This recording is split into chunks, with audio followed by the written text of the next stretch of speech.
Sweet morning, good morning.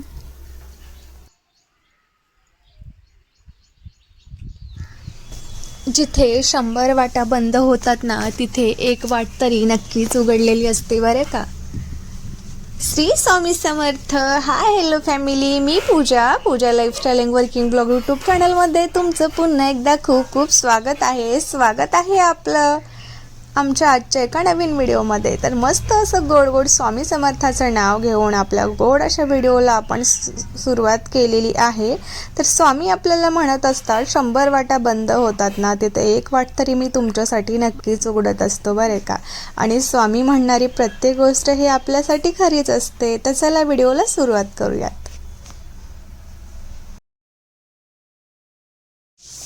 तर family, सध्याचं वातावरण म्हटलं तर बाहेर बघायला गेलं तर थोडंसं ऊन लागतंय आणि आतमध्ये गेलं की थंडी लागते. तर तुम्हाला थोडक्यात लक्षात आलंच असेल की मला नेमकं काय म्हणायचं आहे.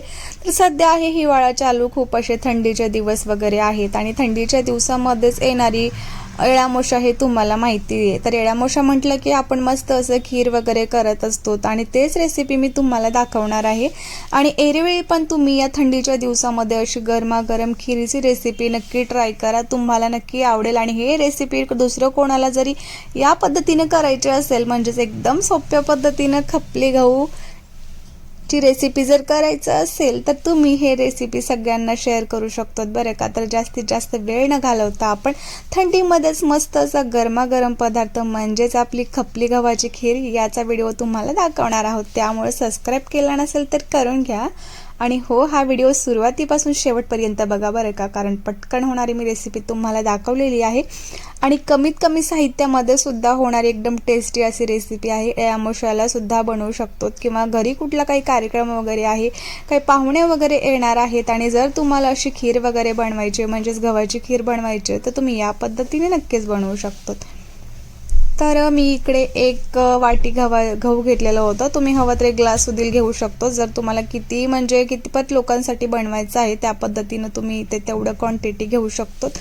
तर मी ना इकडे घेतलेलं होतं एक वाटी पूर्ण भरून घेतलेलं होतं. आणि कसं आपण हे बाजारून आणलेले असतात, म्हणजेच किराणा शॉपमधून आणलेले असतात, तर यावरती धूळ वगैरे तर असते, ते तुम्हाला माहितीच आहे. तर त्यासाठी आपल्याला हे सर्वात अगोदर स्वच्छ धुवून घ्यायचं आहे आणि याची रेसिपीची पद्धत सुद्धा हेच आहे, या पद्धतीने मी तुम्हाला सांगते. तर ते गहू आहेत ना, आपल्याला एक 5 मिनिटावर म्हणजे 2 मिनिटांमध्ये जर धुतला तरी चालतंय. आणि दुसरा जे आहे ना, एक कॉटनचा कपडा घ्यायचा आहे, ते सगळं गाळणीतून गाळून घ्यायचं आहे. पाणी थोडं पण आपल्याला त्या गव्हामध्ये ठेवायचं नाहीये. तर इकडे माझ्याकडे काही गाळणी होती ना, ती आता मला सध्या भेटत नव्हती, कारण माझा राज किती लुडबुड करत असतो ते तुम्हाला माहिती. तर कॉटनचा कपडा इकडे मी स्वच्छ धुवून घेतलेला होता, हे माझ्या किचनमध्येच यूजमध्ये येणारा होता. तर इकडे मी गहू जे आहेत ना याच्यामध्ये घेतलेले आहेत, तर थोडंसं पाणी यामध्ये राहिलेलं होतं. जर तुम्ही हे स्वच्छ धुवून गहू गाळणीमध्ये ठेवलात तर तुम्हाला पाणी दिसण्याचे मध्ये चान्सेस नसतात, पण माझ्या गव्हामध्ये इथे पाणी होते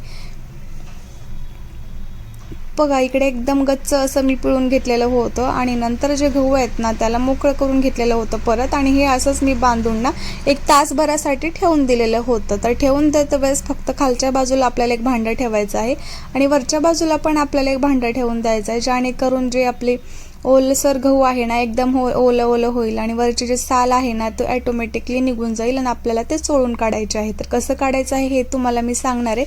मग सर्वात अगोदर मी तुम्हाला पद्धत सांगितली की आपल्याला गहू घेऊन घ्यायचं आहे आणि एक स्वच्छ धुवून आपल्याला एक तासभरासाठी अशा कपड्यामध्ये ठेवायचं आहे. तर बघा, मी अशा पद्धतीनं हे ठेवून दिलेलं आहे. तर ही गहू जे आहे ना आपल्याला कॉटनच्याच कपड्यामध्ये ठेवायचं आहे, जेणेकरून त्याला ओलसरपणा हा जास्त राहतो, त्याच्यामुळे आपल्याला कॉटनच्याच कपड्यामध्ये ठेवायचं आहे. आणि आपण मोड आणण्यासाठी वगैरे नेहमी कॉटनचाच कपडा यूज करतो, तशा पद्धतीने मी इकडे हा कपडा घेतलेला आहे. तर एक तासभरानंतर मी गहू ते आहे ना पूर्णपणे इकडे एका भांड्यामध्ये काढून घेतलेत. म्हणजे तुम्ही प्लेट किंवा ताटामध्ये कितपत तुमचं गहू आहे त्याच्यानुसार तुम्ही घेऊ शकतो. तर बघू शकतो किती छान असे ओलसर असे गहू झालेले आहेत. तर मी एका हातामध्ये मोबाईल पकडलेला होता, त्यामुळे तुम्हाला मी चोळून काही ना दाखवली, पण तळहातावरती आपल्याला घेऊन ना हे चोळायचे आहेत, जेणेकरून याच्यावरती जी खपली आहेत म्हणजे साल वगैरे आहे ना ते निघून जाते बरं का. तर हाताने पण अशा पद्धतीने मी थोडं चोळून घेतलेलं आणि नंतर त्याचे पूर्ण जे वरचे साल आहे ना ते काढून घेतलं. तर खपली गव्हावरती जे साल आहे ना जरा जास्त प्रमाणामध्ये निघते, ते थोडं व्यवस्थित जर ओलसर झालं तर व्यवस्थित आपल्याला काढता येते, म्हणजे खात्या वेळेस पण टेस्ट पण चांगली लागते. आणि मेन म्हणजे खात्या वेळेस चोता वगैरे असं काही लागत नाही. नाहीतर गव्हाची पद्धत तुम्हाला माहितीच आहे, कुठल्या कुठल्या गव्हाचे खात्या वेळेस वगैरे साल वगैरे येतात, किंवा जेव्हा आपण खीर वगैरे शिजवतो ना तेव्हा पण वरती साल दिसतात. त्यामुळे जे काय आपण बनवलेलं आहे ते पूर्ण मेहनत वाया नको जायला. त्यामुळे ना हे सर्वात अगोदर महत्त्वाचं लक्षात ठेवायचं आहे. एका भांड्यामध्ये हे काढून घेतल्यानंतर ह्याला व्यवस्थितपणे चोळून घ्या.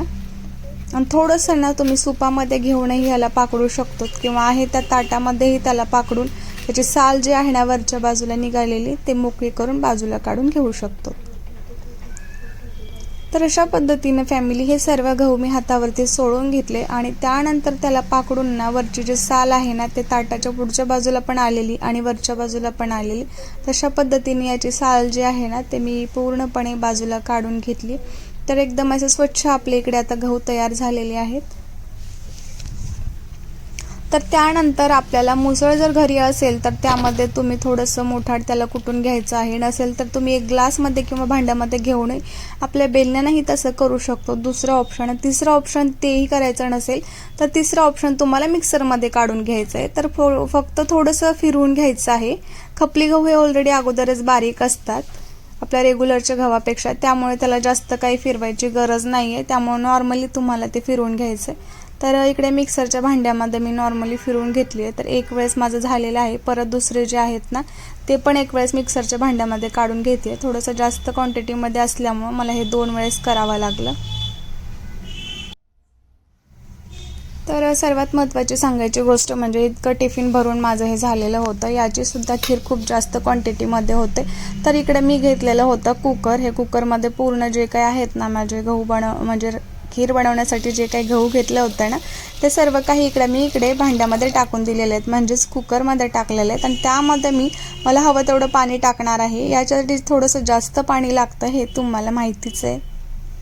रातची लुडबुड नेहमीमध्ये असते, मग मी एडिटिंग करू देत किंवा काही काम करू देत, त्यामुळे मला नेहमी डिस्टर्ब होतच असतं. आणि डिस्टर्ब नाही झालं तर कामात मजाच कसली होणार. तर बघा मी कुकरच्या मस्त अशा 4 शिट्ट्या मारून घेतलेल्या होत्या. मग थोडंसं थंड असं झालेलं होतं.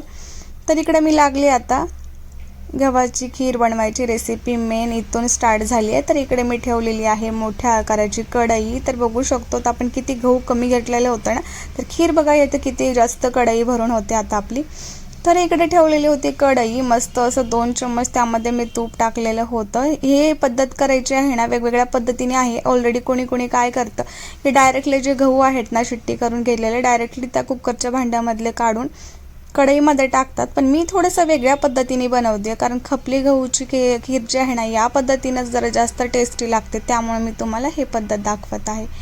तर खिरीसाठी लागणारं जे पूर्ण साहित्य आहे ना इकडे मी घेतलेलं आहे. यातले कुठलेही नसलं तरी चालेल. मेन म्हणजे यासाठी सर्वात महत्त्वाचं लागणारं खोबर आहे. खोबराचे काप जितके तुम्ही जास्त यूज कराल तितकी ही खीर टेस्टी होते.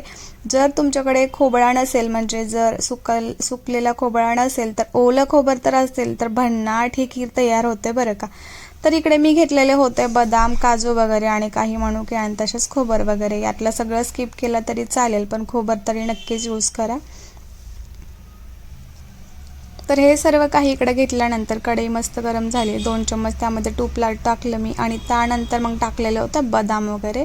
तर बदामानंतर आता बघा मी इथे काय टाकणार आहे. थोडंसं मी गॅसना मीडियम ठेवलेलं आहे आणि आता त्याला सर्व मस्त असं परतून घेते.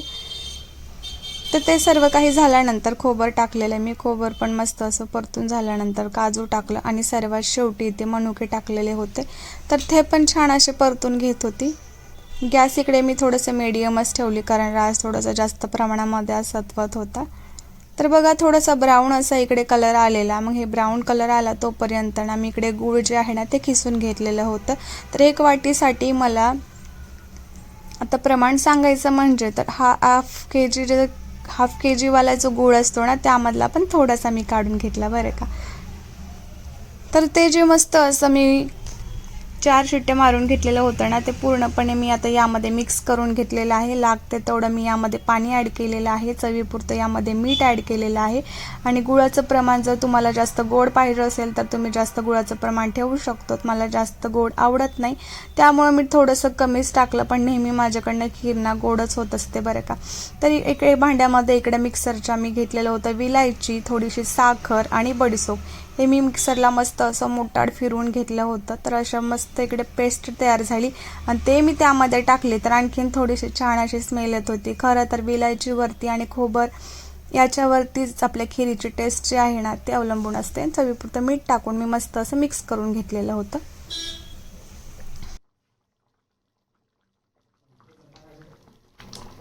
तर फॅमिली मस्त अशी या पद्धतीने ते मी वेळामोशाला तसेच थंडीच्या दिवसामध्ये किंवा कोणी पाहुणे येणार असेल तर अशा पद्धतीने खपली गव्हाची खीर नक्की बनवा, सगळ्याला नक्की आवडेल.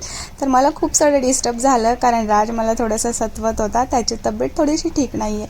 तर असा होता आजचा खपली गव्हाचा व्हिडिओ. कसा वाटला खाली कमेंटमध्ये नक्की सांगा. पुन्हा एक रेसिपीचा ब्लॉग घेऊन आणि आपला डेली ब्लॉग घेऊन नक्की येते मी.